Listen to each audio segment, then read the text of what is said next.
Hello my dear students and welcome to the first lecture in the course. Today we discuss about grade 10 lesson number 5 operating system. Okay, what is the operating system?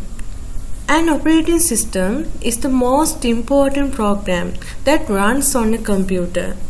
Not only that, this is a software which acts as an interface between the end user and computer hardware. Okay. Now you can see the areas of our lesson. Number 1, how the initial operations of a computer are performed. Number 2, software. And number 3, importance of operating system. Number 4, introduction to several operating systems. Number 5, types of operating system. Number 6, services of an operating system, and number 7, introduction to file system. Okay, loving students, please subscribe my channel and click the bell icon. See you again next day. Goodbye.